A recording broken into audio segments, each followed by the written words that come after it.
दोस्तों, ये कहावत तो आपने खूब सुनी होगी कि पूत कपूत हो सकते हैं लेकिन माता कुमाता नहीं हो सकती।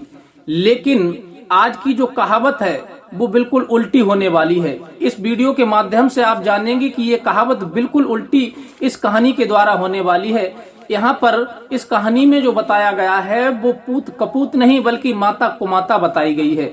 कहा तो ये भी जाता है कि शायद संसार में कोई ऐसी माँ होगी जो अपने बच्चों को इस हालत में तड़पती बिलकती और दर दर भटकते हुए छोड़ सकती है। माता तो ये होती है, उसकी ममता ये होती है कि बच्चे की परवरिश के लिए वो दुनिया से लड़ भी सकती है और दुनिया को छोड़ भी सकती है। माता का हृदय वो होता है, दिल वो होता है, ममता वो होती है जो अपने मुंह का निवाला ना खा करके अपने बच्चों को खिलाती है और रात दिन जाग करके वो अपने बच्चे की परवरिश करती है, अपने बच्चे की अच्छी शिक्षा की, अच्छी आयु की कामना भी करती है। माता उसे कहा जाता है। लेकिन आज की जो कहानी में आप सुनेंगे उसे सुनकर के आप बिल्कुल चौंक जाएंगे, क्योंकि आज इस कहानी में बिल्कुल उल्टा होने वाला है। क्योंकि एक महिला एक दो नहीं बल्कि 6 बच्चों को छोड़ करके और बच्चों को दर दर भटकते हुए बेसहारा छोड़ करके, मासूम बच्चे थे, नाबालिग थे, उन्हें 6 बच्चों को छोड़ करके अपने प्रेमी के साथ भाग जाती है। वो एक बार भी उन बच्चों की तरफ मुड़ करके नहीं देखती कि आखिर ये नाबालिग बच्चे हैं, मासूम हैं, छोटे हैं, भला इधर उधर भटकते फिरेंगे, इन्हें कोई खिलाने वाला नहीं है, पिलाने वाला नहीं है। इस बात से उसे कोई मतलब नहीं था और वो अपने प्रेमी के साथ फरार हो जाती है। आखिर वो महिला कौन थी और उसने 6 मासूम बच्चों के लिए दर दर भटकने के लिए क्यों छोड़ दिया था और वो कहाँ की थी, आगे इस कहानी में क्या होता है, ये पूरी सच्चाई इस वीडियो के माध्यम से जानने का प्रयास करेंगे। नमस्कार, प्रणाम, मैं हूँ रितेश कुमार। दरअसल आज की जो सच्ची घटना मैं आपको सुनाने के लिए जा रहा हूँ, ये सच्ची घटना इसी उत्तर प्रदेश का एक जिला पड़ता है शाहजहानपुर। शाहजहानपुर जिले में मंदनापुर थाना क्षेत्र का एक गाँव पड़ता है राजपूतपुर चिती।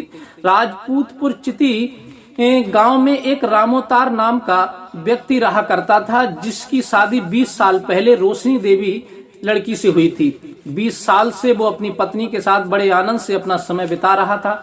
18 बीघा जमीन रामोतार के नाम पर थी, लेकिन किसी बात की कोई चिंता नहीं थी। जो कुछ पैदा करता था उसमें वो अपनी पत्नी के साथ बड़ा खुश था। लेकिन धीरे धीरे एक एक करके उसके एक नहीं बल्कि 6 बच्चे उसके घर में जन्म ले लेते हैं। 5 बेटे होते हैं और सबसे छोटी एक लड़की होती है।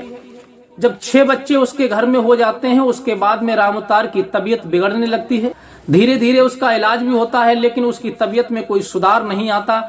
एक दिन वो होता है जो भगवान को मंजूर होता है, रामोतार की मृत्यु हो जाती है। रामोतार की जो मृत्यु होती है उस समय पर रामोतार के जो 6 बच्चे थे वो बिल्कुल मासूम थे और नाबालिग थे, कोई भी उन बच्चों में बालिग नहीं था। रामोतार ने मरने से पहले जो 18 बीघा जमीन उसके नाम पर थी वो अपनी पत्नी रोशनी देवी के नाम करा दी थी।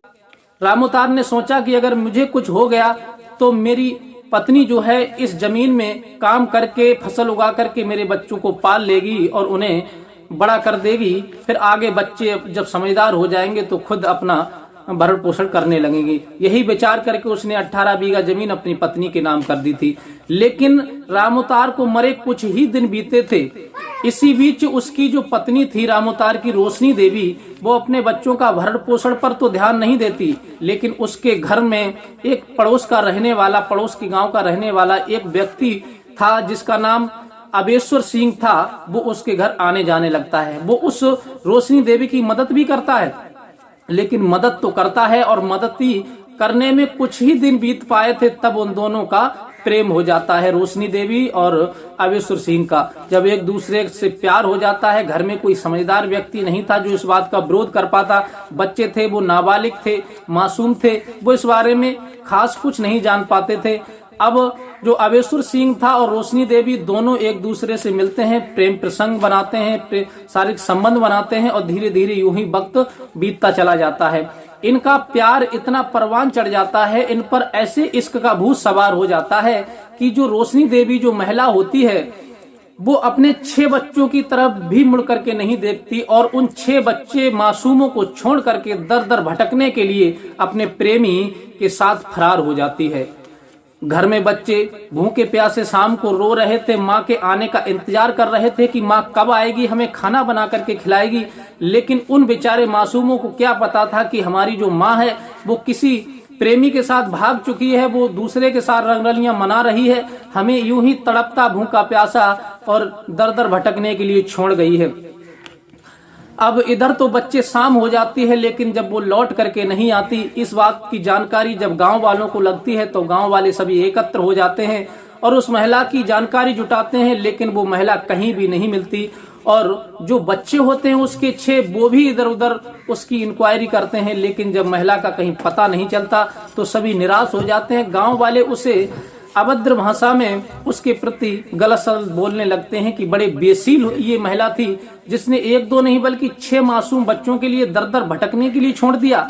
आज तक हमने ऐसा कोई किस्सा नहीं सुना, कोई कहानी नहीं सुनी, लाइफ में कभी देखा नहीं था कि एक माँ इतनी बेसील और निर्दयी हो सकती है जो अपने ही पेट के 6 बच्चों के लिए दर दर भटकने के लिए छोड़ करके अपने प्रेमी के साथ भाग सकती है। बच्चे बहुत मायूस हो जाते हैं, रोने लगते हैं, लेकिन फिर वो उन्हीं का जो बच्चों का ताऊ होता है, वो ताऊ उन्हें धीरज देता है, बच्चों को अपने घर सुलाता है, खिलाता है, पिलाता है। यूं ही धीरे धीरे वक्त बीतता चला जाता है, लेकिन वो बच्चे अपनी माँ की तलाश करते रहते हैं। एक दिन उन बच्चों के लिए अपनी माँ का एड्रेस मिल जाता है कि वो पड़ोस के ही गांव में एक जो व्यक्ति है जिसका नाम आवेश्वर सिंह है, उसके घर पर है। उनका जो बड़ा लड़का होता है जिसका नाम सूरज होता है, 6 बच्चे थे रामोतार के।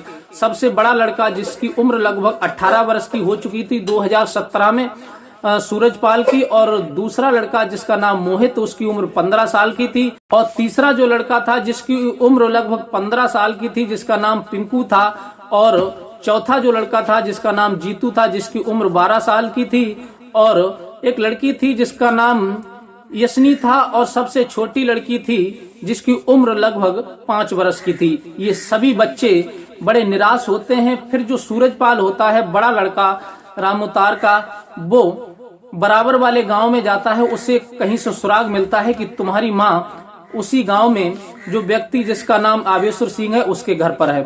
फिर सूरजपाल जाता है तो वो अपनी माँ को उसी घर में देख लेता है। फिर वो माँ के पास पहुंचता है और कहता है कि माँ, तुम यहाँ पर बैठी हो, सभी छोटे छोटे जो भाई बहन हैं वो रो रहे हैं, तुम्हारा इंतजार कर रहे हैं, बिलख रहे हैं, और उन्हें कोई खिलाने वाला नहीं, पिलाने वाला नहीं, सुलाने वाला नहीं, और तुम यहाँ पर आ गई।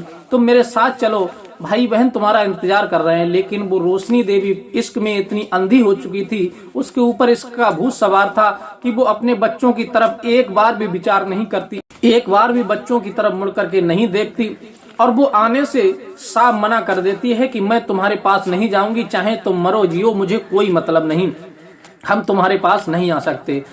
ये बात जब लड़का अपनी माँ के मुंह से सुनता है, क्योंकि वो काफी समझदार था, 18 साल उसकी उम्र हो चुकी थी, फिर वो तुरंत वहां से लौट आता है और कुछ ही दिन बीतते हैं, अपने भाई बहन को संभालता है, मेहनत मजदूरी करके उनका पेट पालता है, भरण पोषण करता है।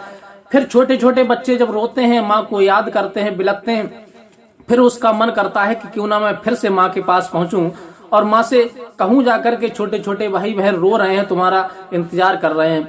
फिर वो सूरजपाल अपने छोटे भाई को लेकर के, बहन को लेकर के वहां पहुंचता है उसी व्यक्ति के पास और उससे पूछता है कि हमारी माँ कहाँ है। तब वो व्यक्ति कह देता है कि तुम्हारी माँ हमें छोड़ करके यहाँ से भाग चुकी है। अब बच्चों के पास ना घर है, ना माँ है, ना बाप है, ना जमीन रही। अब बच्चे वो मासूम जाएं तो जाएं कहाँ, दर दर भटक रहे हैं, इधर उधर रोड पर भीख मांग रहे हैं और अपना भरण पोषण कर रहे हैं। फिर सूरजपाल जो होता है अपने भाई बहन को लेकर के मदनापुर थाने पहुंचता है और पुलिस से गुहार लगाता है कि हमारी माँ हमें छोड़ करके चली गई, और जो 18 बीघा जमीन उसके नाम थी, उसने वो जमीन भी अपने दूसरे पति के नाम कर दी, अपने प्रेमी के नाम कर दी। अब हम 6 भाई बहन कहाँ जाएंगे, किसके सहारे रहेंगे, हमारे पास तो घर भी रहने के लिए नहीं है। उन मासूम बच्चों की करुणा भरी बात सुनकर के मदनापुर थाने की पुलिस भी कुछ नहीं करती, उनकी बातों को इधर से उधर कर देती है और कोई भी एक्शन नहीं लेती, और वो यूं ही बच्चों को समझा बुझा करके वापस कर देते हैं। जब वो वापस कर देते हैं, फिर कुछ दिन के बाद में वो बच्चे जो होते हैं वो एसपी सिटी कमलेश किशोर के पास जाते हैं और उन्हें जाकर के सारी बात बताते हैं कि हमारी माँ अपने प्रेमी के साथ भाग गई, हमारे पिता का देहांत हो चुका है, हम 6 भाई बहन हैं और दर दर भटक रहे हैं, हमारे पास रहने के लिए ना तो घर है, ना मकान है, ना जमीन है, आखिर हम करें तो करें क्या। जो जमीन हमारे माँ के नाम पर थी, हमारे पिताजी ने कर दी थी 18 बीघा, वो जमीन भी हमारी माँ ने अपने प्रेमी के नाम कर दी।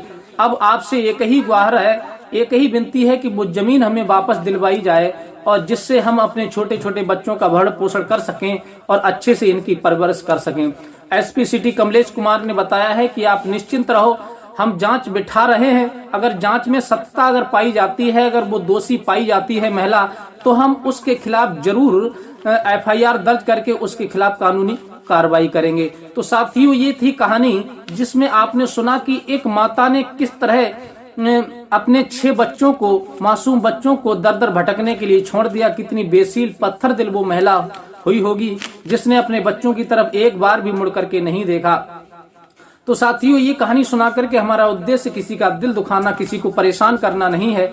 हमारा उद्देश्य तो केवल ऐसी समाज में हो रही घटनाओं को आपके सामने लाना है और संसार के चेहरे को आपको दिखाना है। बस यही कहानी का उद्देश्य है। अगर वीडियो अच्छी लगी हो तो प्लीज हमारे चैनल को लाइक सब्सक्राइब कीजिए और अपने यार दोस्तों को भी शेयर कीजिए। और मिलते हैं इसी प्रकार की कोई नेक्स्ट घटना के साथ। तब तक के लिए दीजिए इजाजत। नमस्कार।